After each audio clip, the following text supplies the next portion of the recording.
జై వీరభద్రకు సార్ నమో నమ. మనమోడి గ్రహించాలరా నాయన. హీరో అంటే ఎవరు? శివుడు. సాక్షాత్ నా తల్లిదండ్రులు శివపార్వతులు రా.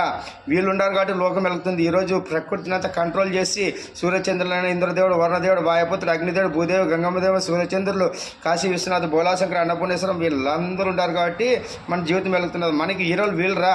మన కార్యక్రమం ఉంటే మన పిల్లల్ని చూసుకుంటాము, సమాజాన్ని చూస్తాము. ఫస్ట్ దేవుళ్ళు ప్రార్థించండి.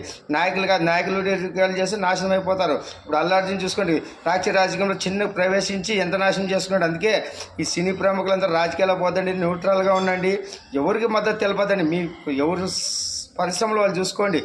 మీరు ఏదైనా ఉంటే ప్రతి ఒక్క నాయకులకి మీరు అందరూ అందుబాటులో ఉండండి. ఎవరిని ఒత్తాసు పలకద్దండి. ఇది రాబోయే రోజుల్లో సమస్య అవుతుంది. ఈరోజు సినిమాలు తీసే వాళ్ళు కూడా తొందరగా కంప్లీట్ చేసి సినీ పరిశ్రమను బతికించండి. ఒక 2 ఏళ్ళకి 3 ఏళ్ళకి సినిమాలు తీసి విధంగా సినీ కార్మికులకి ఎంత ఇబ్బందులు వస్తున్నాయి, సినీ థియేటర్లో ఆడించే వాళ్ళకి ఎంత ఇబ్బంది వస్తుంది అన్నీ గ్రహించండి నాయన. ఇవన్నీ గ్రహించి వీరభద్రయుగంలో